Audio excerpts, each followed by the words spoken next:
कहानी खुशबू की जुबानी।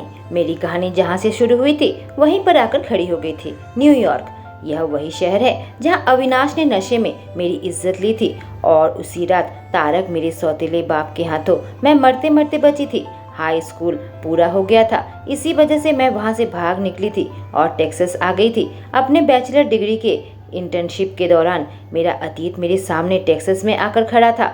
अविनाश स्पेंसर, जिसे मैं याद तक नहीं थी, पर उसे उस हादसे के बारे में याद था। मेरा बटरफ्लाई इयररिंग का एक जोड़ा मैंने खो दिया था, पर मुझे नहीं पता था कि वह जोड़ा अविनाश के पास है, जिसकी मदद से वह मुझे पहचान लिया।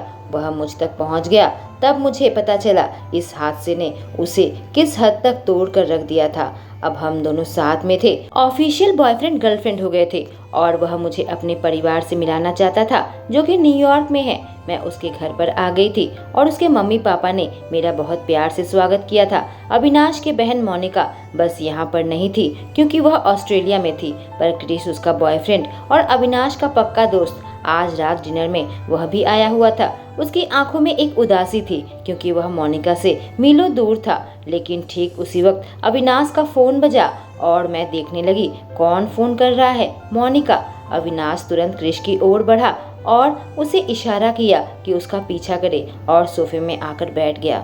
उसके बाद उसने कॉल का जवाब दिया और स्पीकर ऑन कर दिया। हे मोनिका, क्या हाल है? वह अपने बहन से कहा, जो अब इस दुनिया के दूसरे कोने में थी। मैं मुस्कुराने लगी जब मैं अपने बॉयफ्रेंड के चेहरे पर एक बड़ी सी मुस्कान को देखी। मोनिका की आवाज़ हवा में गूंजी, अविनाश, मुझे पता चला है कि तुम घर पर हो। खुशबू के साथ उसकी आवाज़ में उत्सुकता थी। अविनाश मुस्कुराया, मुझसे टिक कर बैठ गया। वहीं क्रिश शीशे के पास टिक कर बैठा और उसे सुनने लगा। हाँ, मैं हूँ, अविनाश ने कहा। वह यहाँ है और मेरी ओर देखते हुए ऐसे कि बोलना चाहता हो कि मैं उससे बातें करूँ। हे मोनिका, मैं मुस्कुराई। तुम कैसी हो? खुशबू, मैं अच्छा कर रही हूँ, उसने व्याख्या की। मैं तुम्हें बहुत मिस कर रही हूँ। यह लड़की भी ना सबके दिल में एक नरम जगह बना लेती है। मैं भी तुम्हें बहुत मिस कर रही हूँ मोनिका। क्या अब तक न्यूयॉर्क एंजॉय कर रही हो? उसने पूछा। काश मैं भी तुम लोगों के साथ वहाँ रह सकती, पर तुम्हें पता है चीजें काफी हेक्टिक है यहाँ पर। यह बहुत मुश्किल नहीं था क्रिस के चेहरे पर हर एक भाव को देखना जब वह मोनिका के हर एक बात को सुन रहा था, जिससे पता चल रहा था कि वह कितना चाहता है कि मोनिका की कहानी सुने, कितना उत्सुक है यह जानने के लिए कि वह अच्छा कर रही है या नहीं। इससे पहले कि मैं मोनिका से कुछ कहती, अविनाश ने जवाब दिया, यहाँ पर सब कुछ अच्छा है। तुम्हारे वहाँ सब कैसा है? कैसी हो? तुम्हारा कॉलेज कैसे चल रहा है? सब कुछ बहुत अच्छा है, मोनिका ने कहा। हालांकि काफी असाइनमेंट मिलता है, ठीक वहाँ की तरह। उसने एक सांस छोड़ी। तुम्हें पता है, मैं इस बार सोच रही हूँ ऑर्केस्ट्रा ट्राई करूंगी। यह लोग बहुत अच्छे हैं। यहाँ एक लड़की है जो बहुत अच्छा वायलिन बजाती है। वह बड़बड़ाकर अपने भाई को वहाँ के हर एक अनुभव के बारे में बताने लगी थी और मैं एक नरम मुस्कान क्रिश की आंखों में देखी और एक राहत जो उसे महसूस हो रही थी। लेबोरेटरी असाइनमेंट के बारे में एक फ्रेंड से मदद लेने वाली हूँ मेरे घर पर। अविनाश और क्रिस दोनों ने त्योरी चढ़ाई। एक फ्रेंड? अविनाश ने पूछा। लड़का या लड़की? उसकी आवाज में सुरक्षा का भाव था। मोनिका हंसने लगी। एक लड़की। फिर से शुरू मत हो जाओ अविनाश। उसे पता नहीं था कि यहाँ एक और बंदा है जो यह बात साफ साफ जानना चाहता है। और तुम लोगों का इंटर्नशिप कितनी दूर तक बढ़ा? उसने टॉपिक बदल दिया। अब ध्यान हमारी ओर था। बहुत अच्छा है, हम इसे चमकदार तरीके से पार करने वाले हैं, अविनाश ने कहा। हाँ, मुझे बॉस्टन जल्दी ही वापस जाना पड़ेगा। मुझे यकीन नहीं आ रहा 1.5 साल बचे हुए हैं ग्रेजुएशन पूरा करने को। क्रिश हालांकि फैसला किया है कि उसे और जल्दी खत्म करेगा। वह अपनी पढ़ाई को और तेज करेगा और हो सकता है वह हमसे 6 महीने पहले ही खत्म कर देगा। फिर से अविनाश ने टॉपिक बदल दिया अपने हिसाब से। मुझे नहीं पता मोनिका यह हिंट समझ पाई भी है या नहीं, पर अविनाश ने क्यों कहा कि क्रिस हमसे 6 महीने पहले ग्रेजुएट पूरा करने वाला है? थोड़ी देर के लिए चुप्पी फैल गई। ओह अच्छा, उसने छोटी सी आवाज में कहा। वह कैसा कर रहा है अभी? उसने पूछा। हालांकि वो थोड़ी सी धीमी लग रही थी। अविनाश के होंठों पर एक मुस्कान आ गई। वह अभी अच्छा कर रहा है, उसने कहा। क्रिस अपनी चोट से पूरी तरीके से ठीक हो गया है, इसलिए अपने नॉर्मल कामकाज भी शुरू कर दिया है, ठीक हमारी तरह। फिर भी वह फुटबॉल नहीं खेल सकता। क्रिस तुरंत इशारा किया कि वह अपने वाक्य को रोक ले, अपने मुंह पर एक उंगली रखकर। जैसे कि क्रिश को चिंता थी। मोनिका रोने लगी। यह सुनकर कि वह फुटबॉल नहीं खेल सकता, शांति फैल गई। बस उसके रोने की आवाज़ कमरे में गूंज रही थी। अविनाश ने अपना सर पटकने लगा और आंखें बंद कर ली। जब उसे उसकी गलती का एहसास हुआ, मुझे माफ़ करना मोनिका, मैं तुम्हें चोट। अविनाश ने सांस छोड़ी, अपना वाक्य पूरा नहीं कर पाया। क्रिश बिल्कुल ठीक है, तुम्हें फिक्र करने की ज़रूरत नहीं है मोनिका। सचमुच वह बीच में रुका और सोचने लगा कि आगे क्या कहेगा। क्या तुम उसे मिस करती हो? सही बात है। एक और चालाकी भरा सवाल, मेरा कोई भाई नहीं है, पर अगर मेरा भाई इस तरीके से मेरे छुपे हुए जज्बातों को जानने की कोशिश करता, उस लड़के के बारे में जिससे मैं प्यार करती थी, तो मैं गुस्सा हो जाती। मोनिका रोते हुए कही, हाँ करती हूँ, मैं उससे बहुत मिस करती हूँ। वह टूटकर फुसफुसाई। उसे जरा भी भनक नहीं थी कि क्रिश उसकी बातों को सुन रहा था। एक मीठी मुस्कान फिर से क्रिश के चेहरे पर आ गई, पर फिर भी वह अपने उदासी को नहीं छुपा सका जो उसकी चमकती आंखों में थी। मैं चाहती हूँ बस उसका अच्छा हो अविनाश, मोनिका ने आगे जारी रखा। मुझे पता है, अविनाश ने कहा, और मैं तुम्हारे फैसले की इज्जत करता हूँ, पर क्रिश मेरा बेस्ट फ्रेंड है और मैं नहीं चाहता तुम दोनों बिल्कुल अपरिचित रहो। मैं चाहता हूँ कम से कम तुम दोनों आपस में टच में रहो। एक और मुस्कान उसके होठों में आई। क्या यह सही रहेगा अगर मैं तुम्हारा सेलफोन नंबर ऑस्ट्रेलिया का उसे दूं तो? अविनाश ने पूछा। कमरे का माहौल अचानक से भारी हो गया। मैं भी काफी घबराहट में थी कि मोनिका क्या जवाब देगी। वह तुम्हें हजारों कॉल या मैसेज से भर नहीं देगा, अविनाश ने जोड़ा, पर शायद वह तुम्हें कभी कभी टेक्स्ट करे, अगर तुम बुरा ना मानो तो। मोनिका शायद इस आइडिया के बारे में थोड़ी देर सोची, फिर कहा, हाँ यह ठीक रहेगा। क्रिश अविनाश के पास आया और अपनी मुट्ठी उसके सामने रखी पंच के लिए, जिसे अविनाश ने स्वीकार किया। उसके कुछ ही देर बाद कॉल कट गया और मैं अविश्वास से अपना सर हिलाने लगी कि अभी यहाँ पर क्या हुआ। यह ब्रो कोड है। डिनर तैयार था। हम सब टेबल के सामने आकर इकट्ठे हुए। मैं अविनाश के पास आकर बैठी। उसके पेरेंट्स ठीक मेरे आमने सामने थे, जबकि क्रिश अविनाश के दूसरी साइड में बैठा था। जैसे ही हम खाना खाने जा रहे थे, नीता खुशी से ताली बजाई। यह बहुत ही अच्छा है जब हम सब एक साथ डिनर करने वाले हैं, वह इतनी खुशी के साथ कही जैसे कि इंतजार कर रही थी इस मौके का। बस अगर यहाँ पर मोनिका रहती तो यह एकदम परफेक्ट होता। जब मैं क्रिश की ओर देखी, उसके चेहरे पर एक ग्लानि और एक उदासी साफ झलक रही थी, पर सिर्फ मैं ही नहीं थी जिसने यह नोटिस किया था। मैंने देखा अविनाश उसकी प्लेट की ओर देख रहा था, जबकि अजीत अपना गला साफ करने लगा। जो जोड़ी ऊपर से बनकर आती है, 7 समंदर उसे रोक नहीं पाता। 2 अलग अलग कॉन्टिनेंट प्यार करने वालों के लिए कुछ भी नहीं है आज की हाई टेक्नोलॉजी के सामने, अजीत ने काफी जोर से कहा, जिससे क्रिस की ड्रिंक लगभग उसके सांस नली में अटक गई। वह खांसने लगा। अभी वह बुरी तरीके से खांस रहा था बेचारा। जब अविनाश उसकी पीठ थपथपाने लगा, तुम ठीक हो भाई? क्रिस जल्दी से अपना सर हिलाया। अजीत सर झुकाकर खाने लगे। इससे उसकी पत्नी मुंह दबाकर हंसी। क्यों, मैं सच कह रहा हूँ, मेरी बेटी जिद्दी है, पर वह अपने भाग्य से नहीं बच सकती, खासकर उससे जिससे वह हमेशा हमेशा के लिए खुश रहने वाली है। ज्यादा वक्त नहीं लगेगा जब तुम दोनों फिर से एक हो जाओगे। अगर फिलहाल मेरे पास कहने के लिए शब्द नहीं थे तो मैं सोच रही हूँ क्रिस कैसा अनुभव कर रहा होगा। यह लड़का तो खुशी से पागल हो रहा होगा जब उसके पापा की मर्जी उसे मिल गई है, ताकि उसकी लड़की को वह ले जा सकता है, हमेशा हमेशा के लिए अपना बना सकता है। डैड, अविनाश अजीत को देखकर मुस्कुराने लगा और अविश्वास से अपना सर हिलाने लगा। हम खाना खाने लगे थे। यह काफी स्वादिष्ट है, मैंने कहा। नीता मुस्कुराती हुई सांस छोड़ी। मुझे बहुत खुशी हुई कि तुम्हें यह पसंद आया। और दूसरे खाने का क्या तुम्हें वह पसंद आया? अविनाश मुझे बहुत खिलाड़ी की तरह देखने लगा। कहा, यह असल में सब खाती है। मेरी आंखें बड़ी बड़ी हो गई। चेतावनी देने की दृष्टि से उसे देखने लगी। मेरा मतलब इसे खाना बहुत पसंद है, कहकर अपनी माँ को एक बड़ी सी मुस्कान दी। फिर तो हम यह अक्सर करेंगे, नीता ने कहा।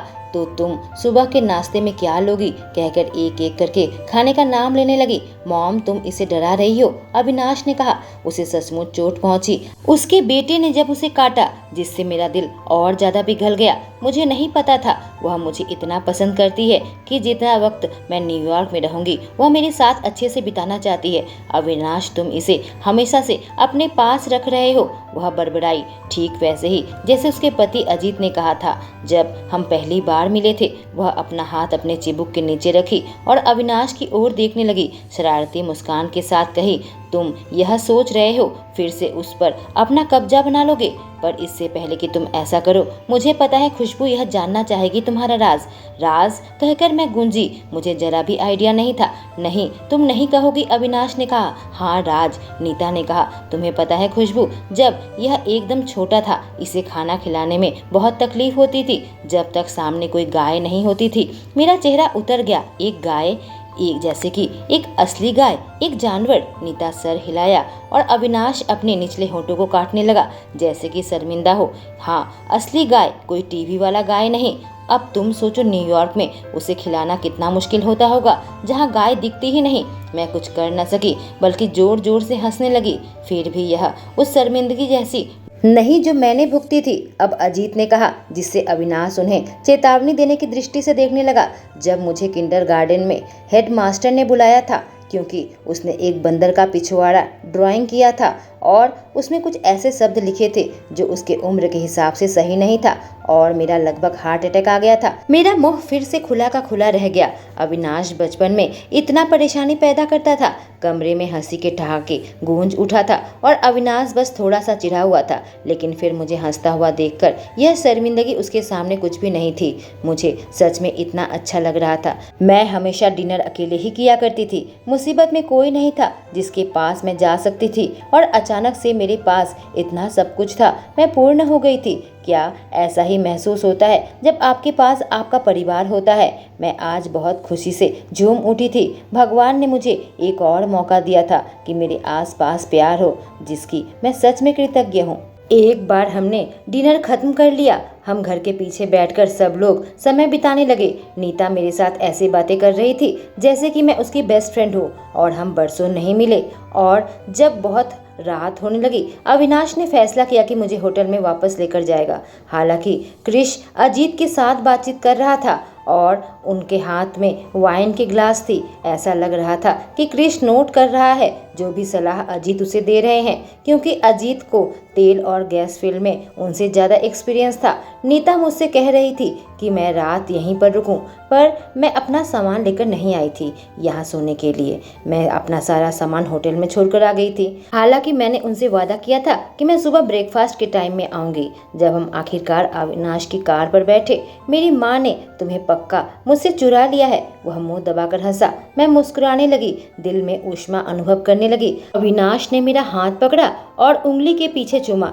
इससे पहले कि ड्राइव करता और होटल में पहुंचता, दिल में संतुष्टि लिए मुझे यह पक्का कहना चाहिए कि आज उसके परिवार से यह मुलाकात मेरी जिंदगी का सबसे अच्छा दिन रहा। एक बार होटल रूम में पहुंच गए अविनाश ने मुझे अपने करीब खींचा और चूमने लगा और हम बेड की ओर जाने लगे। हे भगवान, मैं यह करने के घंटे से इंतजार कर रहा था, वह मेरे मुंह पर बोला और मैं कुछ नहीं कर सकी। मुंह दबाकर हल्का सा हंसी। मैं यह नहीं कर सकता था। जब पूरी फैमिली मुझे देख रही थी, मैं उससे दूर हटी और उसके होठों को हल्का सा चूमी। तुम्हें पता है, मुझे पब्लिक में यूं प्यार करने का अभी आदत नहीं है। सोचने लगी, मैं अभी वह शर्मीली लड़की हूँ जो सालों पहले थी। अविनाश मेरे गले और कंधे को चूमना शुरू कर दिया जब वह मेरी शर्ट का बटन खोल रहा था और मैं सपोर्ट के लिए उसके कंधे को पकड़ लिया था। मेरा शरीर कांप रहा था। मेरे शरीर पर उसके स्पर्श से कुछ ही समय में मेरा कपड़ा मेरे कदमों में गिर गया था। मेरे अंडरगारमेंट उतर चुके थे और उसकी बाहों में छटपटाने लगी तो मुझे चूसना शुरू कर दिया, अपने करीब खींचकर। बहुत नाइंसाफी थी जब मेरे जिस्म में कपड़े नहीं थे और वह पूरा कपड़ा पहना हुआ था। बेबी, मैं सब कुछ शुरू करूंगा, उसने कहा। तुम्हें कुछ करने की जरूरत नहीं है। तुम्हें पता नहीं तुमने आज मुझे कितना खुश किया है। अब तैयार हो जाओ कि मैं तुम्हें दुलार से बिगाड़ूं। उसने नखरे की मुस्कान दी। उसकी चमकती आंखों में इच्छाएं थी। उसने मुझे मैट्रेस के किनारे लेटा दिया, अपनी जीभ से अपना जादू दिखाने लगा। ज्यादा समय नहीं लगा जब मैं उसकी शैतानी स्पर्श के आगे फटने को हुई। मेरी आंखें बड़ी बड़ी हो गई जब कुछ तीव्र होने को था। जिस वक्त वह मेरे अंदर समा गया था और धीरे धीरे मैं उसके हर इंच को महसूस करने लगी। मेरी सिसकी कमरे में गूंजने लगी जब वह धीरे धीरे मेरे ऊपर अत्याचार कर रहा था। खुशबू, उसने पुकारा जैसे कि मुझसे नजरें नहीं हटा पा रहा था। खुशबू, उसने फिर से कहा, जैसे कुछ मुझे महत्वपूर्ण बातें करना चाहता हो। मेरे मुंह से सिसकी निकली, अविनाश। मेरा पूरा शरीर कांपने लगा। मुझे देखो, उसने कहा, और जिस वक्त मैं उसकी आंखों में देखी, मैं अपनी चरम सीमा पार कर चुकी थी। हम दोनों हाँफने लगे थे। उसने मेरे होठों को चूमा। हमारे बीच में चुप्पी थी, पर मुझे ऐसा लगा कि हमें शब्द की ज़रूरत नहीं है, क्योंकि मैं उसके भाव को महसूस कर सकती थी। हालांकि उसने उन शब्दों को जोर से नहीं कहा था, पर मैं जानती थी अनकहे सच को। मैं उम्मीद कर रही थी कि इस सपने से कभी बाहर ना आऊं, हमेशा ऐसे ही रहूं। मैं गुनगुना रही थी, अपनी छवि शीशे में देख रही थी। मैंने अपना ड्रेस पहना था, ऊपर से एक डेनिम का जैकेट, अपने लंबे बाल को खुला छोड़ा था। आज मैं अविनाश के घर पर फिर से जाने वाली हूँ, उनके साथ ब्रेकफास्ट करने वाली हूँ। मेरे होठों पर एक मुस्कान आ गई, यह सोचकर कि कैसे उसकी माँ मेरे साथ वक्त गुजारना चाहती है। मैं अपनी माँ को खो चुकी हूँ और नीता के साथ रहने से मुझे एहसास होता है कि मुझे माँ के प्यार की कितनी ज़रूरत है। उनका स्नेह और दया मेरे दिल के अंदर प्रवेश कर चुका है, उस हद तक कि मुझे डर लगता है मुझे चोट पहुँचेगी जब मैं उनसे बहुत ज़्यादा जुड़ जाऊंगी। मैं ऐसी उम्मीद को पकड़ कर नहीं रख सकती जो कि बहुत ऊंची है। मैं फिर से एक दर्द सहने को तैयार नहीं जब एक औरत मुझे छोड़कर चली जाएगी। मैंने घड़ी देखी तो 7 बजे थे और अविनाश मुझे लेकर जाने वाला था। अब वक्त आ गया था कि मैं लॉबी में जाकर उसका इंतज़ार करूं। अपने कंधे की बैग को लेकर मैं कमरे से बाहर निकली और एलिवेटर के पास जाकर बटन दबाई। जब दरवाज़ा खुला तो देखा एक बेल बॉय लिफ्ट के अंदर पहले से ही इंतज़ार कर रहा था। जब मैं प्रवेश की, उसने पूछा, कौन सा फ्लोर मैडम? एक ऊष्म मुस्कान उसके चेहरे पर आ गई। मैंने कहा, ग्राउंड फ्लोर। लॉबी में प्लीज़। मैं उसकी मुस्कान का जवाब दी। अंदर जाकर एलिवेटर के दीवार से टिक कर खड़ी हो गई। बेल बॉय ने बटन दबाया। उसकी पीठ मेरी ओर थी। मेरा फ़ोन वाइब्रेट किया। अपने पर्स से निकाल कर देखी तो चेहरे पर मुस्कान आ गई। अविनाश का मैसेज था, मैं रास्ते में हूँ और 10 बजे तक पहुँच रहा हूँ। सांस छोड़ते हुए मैंने अपना फ़ोन वापस अपने बैग में रख लिया और अपने दिल की धड़कनों को शांत करने की कोशिश करने लगी। हालांकि मैं उनके पेरेंट्स के साथ समय बिता चुकी हूँ और मुझे पता है वो कितने अच्छे हैं, फिर भी मैं नर्वस हो रही थी, जैसे कि मैं सब कुछ खराब नहीं करना चाहती थी। और फिर एलिवेटर रुका और दरवाज़ा खुला। मैं त्योड़ी चढ़ाई, क्योंकि जैसे मैंने सोचा था हम लॉबी में नहीं पहुंचे थे, बल्कि हम कार के बेसमेंट में थे। बेल बॉय मुसीबत में लग रहा था। मुझे माफ़ करना मैडम, मुझे लगता है बटन के साथ कुछ गलत है। मैं उसे देख रही थी जब वह दरवाज़ा बंद करने के लिए बटन दबाने लगा, पर दरवाज़ा बंद नहीं हो रहा था। अभी लिफ्ट बेसमेंट में ही था। वह बार बार बटन दबा रहा था, पर कुछ नहीं। आखिरकार मेरी ओर मुड़ा। उसकी आंखों में ग्लानि थी। मैडम, मुझे लगता है हमें यहाँ से निकलना पड़ेगा और दूसरा रास्ता लेना होगा। यह असुविधा के लिए मुझे माफ़ करना। कोई बात नहीं, सब ठीक है, मैं थोड़ा सा चल सकती हूँ। कोई बात नहीं, मैं मुस्कुराई। प्लीज़ मुझे फॉलो करें, उसने कहा और मैं एलिवेटर से बाहर निकली। किसी चीज़ ने मेरा ध्यान खींचा। 2 साइन बोर्ड एलिवेटर के सामने लगे हुए थे कि यह मेंटेनेंस में है। इसका मतलब हम एलिवेटर से वापस नहीं जा रहे। मुझे कुछ अजीब सा लगा, क्योंकि मैं अपने फ्लोर में इस तरह का कोई अनाउंसमेंट दोनों एलिवेटर के लिए नहीं देखा था। मुझे डर है कि हमें इमरजेंसी सीढ़ियों से जाना होगा। बेल बॉय ने मुझे सूचना दी और मैं उसे शक को दूर फेंक दिया। यह बस एक छोटी सी बात है, इसलिए मैं उसे फॉलो करने लगी। जब मुझे बेसमेंट में दिशा दिखाने लगा, जब मैं एक कोने में आई, मुझे इमरजेंसी स्टेयरकेस का दरवाज़ा नजर आया, पर वह आदमी कहीं नजर नहीं आया। वह गायब हो चुका था। अब यह बात बहुत ही अजीब थी। इससे पहले मैं और आगे चलती, किसी ने मुझे पीछे खींचने की कोशिश की। मेरी आंखें बड़ी बड़ी हो गई जब किसी ने मेरे कमर पर हाथ रखा। मैं चिल्ला नहीं जा रही थी कि एक रुमाल मेरे मुंह को ढक लिया, जिससे मेरी आवाज़ घुटने लगी। मेरा दिल जंगली तरीके से सीने में धड़क रहा था। मुझे ऐसा महसूस हो रहा था कि मैं किसी भी वक्त फट सकती हूँ। मैं उसकी गिरफ्त से छूटने के लिए जूझने लगी, उससे लात घूंसे मारने लगी हर दिशा से, पर उस आदमी की पकड़ बहुत ज़्यादा मजबूत थी। एक एक बढ़ते सेकंड के साथ मेरी आंखें भारी होने लगी, मेरी दृष्टि धुंधली होने लगी और जो मैं महसूस कर पा रही थी, मेरी आड़ी टेढ़ी सांस जो कि धीमी होती जा रही थी। मेरा सीना ऊपर नीचे हो रहा था। मेरे आसपास की दुनिया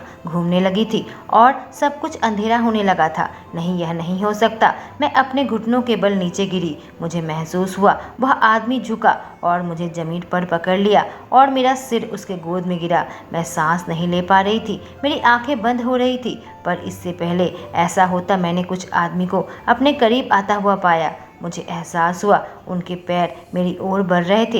एक आदमी, दो आदमी, पक्का कितने लोग हैं? इससे पहले कि मुझे कुछ जवाब मिल पाता सब कुछ अंधेरा हो गया।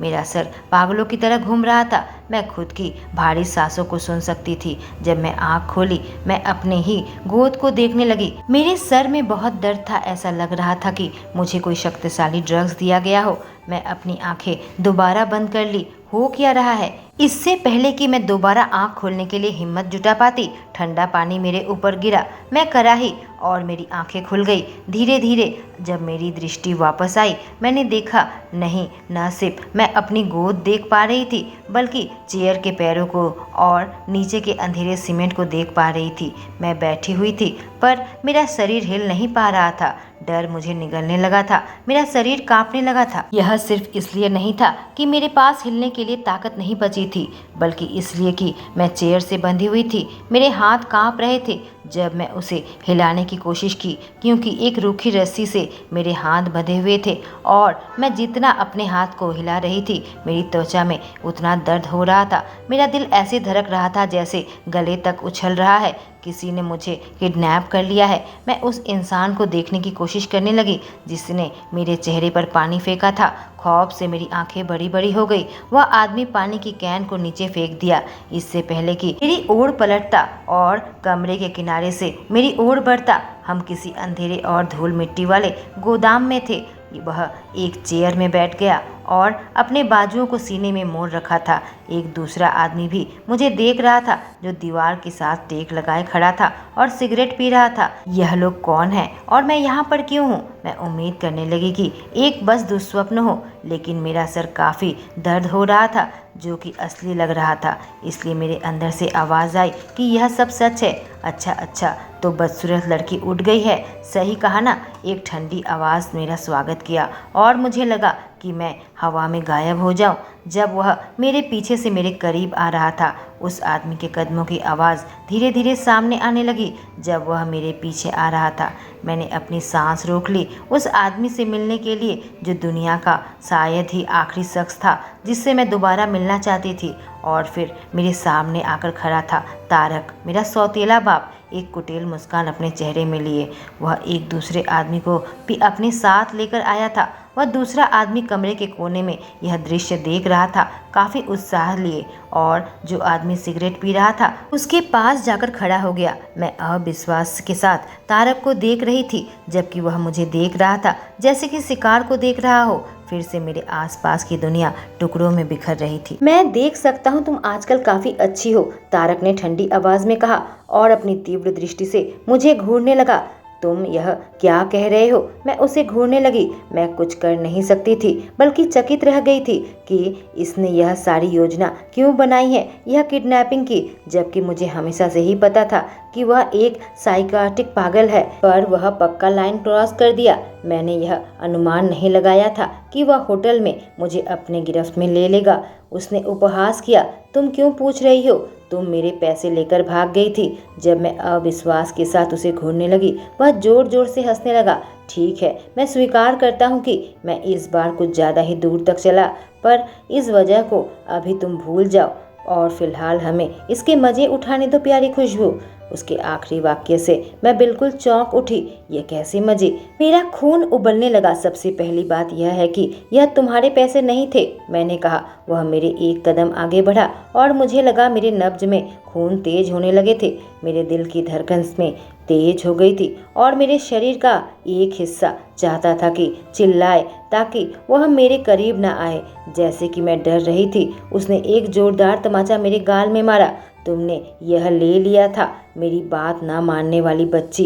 उसकी आवाज़ में जहर था। मैं अपने होठों के कोने में खून का स्वाद ले सकती थी, पर मैं कोशिश करने लगी कि आंसू ना बहाऊं। जो भी दर्द उसने मुझे दिया, शारीरिक और मानसिक, इसलिए उसके बदले मैं उसे घूरने लगी। कहा, यह मेरे माँ के पैसे थे, तुम्हारे नहीं। मेरी माँ बहुत मेहनत करती रही थी ताकि यह पैसे अपने भविष्य के लिए बचा सके, और जिनमें तुम थे तक नहीं। तो मैंने जो लिया उस पर मेरा अधिकार था। उसकी आंखों में एक आक्रोश नजर आया। तुम्हारी माँ, वह फुफकारा, तुम्हारे कहने का मतलब है वह औरत जिसे तुमने खुद मारा था। क्या यह क्या कहना चाहता है? मुझे लगा मैं फट जाऊंगी। तुमने उसे मारा, तारक ने कहा। तुम्हें पता है वह सारी जिंदगी कड़ी मेहनत करती रही सिर्फ तुम्हारे लिए। मैं उसका मेडिकल रिपोर्ट देखा था जो उसने तुमसे छुपाया था। उसे दिल की बीमारी थी। मेरी आंखें चौड़ी हो गई। जो जहर उसके मुंह से टपक रहा था वह मेरी आत्मा तक पहुंच रहा था। मैं अविश्वास से अपना सर हिलाने लगी। नहीं, ऐसा नहीं हो सकता। वो ऐसा नहीं कर सकती। कैसी एक बोझ हो तुम जिसे कुछ पता तक नहीं था। उसने उपहास किया। मैं बाजी लगाता हूँ तुम्हें पता है कि वह 3 जगह काम करती थी। 3। इस बात पर उसने जोर डालने के लिए उंगली से इशारा किया। किसके लिए? पक्का तुम्हारे हाई स्कूल और कॉलेज के लिए। उसकी सारी चीज़ तुम्हारे एजुकेशन पर घूम रही थी। मेरी सांसें रुकने लगी। मैं अपने कानों को बंद कर देना चाहती थी ताकि यह शब्द मुझे सुनना ना पड़े, पर मेरे हाथ बंधे हुए थे और ना भी बंधे होते फिर भी मुझे नहीं लगता कि मैं एक भी उंगली हिला पाती। इतनी हैरत में रह गई थी। उस सुबह जब उसकी मौत हुई थी मुझे पता था कि वह इतनी तंदुरुस्त नहीं थी कि ड्राइव कर सके। तारक ने मेरे आत्मा को मारना जारी रखा। गाड़ी चलाते वक्त हार्ट अटैक आ गया था और इसी वजह से उसकी कार का एक्सीडेंट हुआ था। उसने झाड़ लगाई, इस जगह पर उसकी मौत हो गई। जिस आंसुओं को मैंने अब तक रोक रखे थे वह अब एक के बाद एक मेरे गालों से गिरने लगे थे। यह ऐसे ही दर्दनाक है यह जानना कि वो कैसे मरी थी, और इससे भी ज्यादा दुखता है जब आखिरकार मुझे यह पता चला कि वह मैंने जितने सोचा था उससे ज्यादा भुगती थी। नहीं, मैं इनकार करने लगी। उसके मरने से एक रात पहले तुम दोनों के बीच में बहुत ज़्यादा बहस हुई थी और इसी वजह से वह ठीक से सो तक नहीं पाई थी। फिर भी वह अपने कार के अंदर गई और मैं अपने वाक्य को ख़त्म तक नहीं कर पाई। तारक का जबड़ा टाइट हो गया। उसने मेरे कॉलर को काफ़ी रुखे तरीके से पकड़ा। कहा, तो तुम कहना चाहती हो कि इसमें मेरी गलती थी? तो बताओ कि वह आखिरकार अंदर गई ही क्यों थी? अगर तुम्हारी वजह से नहीं होता तो मेरा रोना और ज़्यादा तेज हो गया। नहीं, हम नरक में रहते थे। जिस लम्हे मेरी माँ ने उसके साथ शादी करने का फैसला किया था, पर फिर उसके शादी क्यों की थी? वह उसे प्यार जरूर करती थी, लेकिन उसे लगा था कि मुझे एक पापा की ज़रूरत है। उसके हर झूठे वादों, हर मीठी मीठी बातों पर गिर गई थी कि वह हम दोनों की हिफाजत करेगा और मुझे बड़ा करेगा। यह सब कुछ मेरी वजह से था। तारक पूरी तरीके से गलत नहीं था। यह मेरी गलती थी कि वह दरिद्रता के साथ जी और फिर मर गई। तुमने आखिरकार समझ आ गया नहीं आया क्या? तारक ने फुफकारा। अब भी मेरा गला पकड़ा हुआ था। लेकिन तुम अब भी स्वार्थपर हो कि सारा पैसा खुद के पास रख लोगी बिना किसी ग्लानि के। तुम्हें पता भी नहीं इतने समय मैं कैसे रहा। उसने कहा, कैसे? जुआ खेलकर या ड्रग्स के साथ डील करके, लगातार उधार मांगने वालों से उलझते हुए। जब आखिरकार उसने मुझे छोड़ा मैं सांस लेने लगी, हाँफने लगी। यह मुझ पर इल्जाम क्यों लगा रहा है अपनी जिंदगी के हर एक मुसीबत के कारण? वह किताब तुमने खुला छोड़ दिया था, उसने फुफकारा, जिस रात तुम मेरे घर से भागी थी। और तब मुझे पता चला कि वह अपना बैंक का बुक और कार्ड वहाँ पर रखती थी, इससे पहले कि तुम मुझे वहाँ पर ले जाती। उससे नफरत के साथ मुझे देखते हुए कहा, सिंड्रेला ना। शांति फैल गई और मुझे अंधेरा निगलने लगा। तुम्हें अब कैसा लगता है जब किसी ने तुम्हारा राजमहल बनाया है, खुशबू? उसने धीमी आवाज में पूछा। क्या तुम्हें लगता है तुम्हारी जिंदगी परियों की कहानी जैसी रहेगी इस चमकदार बॉयफ्रेंड के साथ? उसने फिर से उपहास किया। किस्मत ने हमें बार बार मिलाया है। तुम्हें अपनी गलतियों की सजा अब भुगतनी है। हवा ठंडी महसूस होने लगी जब मुझे समझ आया कि आगे क्या आने वाला है। मैं सोच रहा हूँ कि वह लोग मुझे कितने पैसे देंगे जब उन्हें पता चलेगा कि तुम मेरे हाथ में हो। उसने एक नखरे की मुस्कान दी। आखिरकार मुझे रास्ता मिल गया। मेरी सारी तकलीफों को दूर करने का जैकपॉट मेरे हाथ लगा तुम्हारे रूप में, खुशबू। यह अच्छी बात है ना? दोस्तों, तारक को पहले ही खुशबू के बॉयफ्रेंड के बारे में पता है। आगे इस कहानी में क्या होने जा रहा है? अविनाश ताकतवर है, क्या वह खुशबू को बचा पाएगा या फिर कहानी किसी और दिशा में घूमेगी? जानने के लिए कहानी में मेरे साथ बने रहें। Thank you.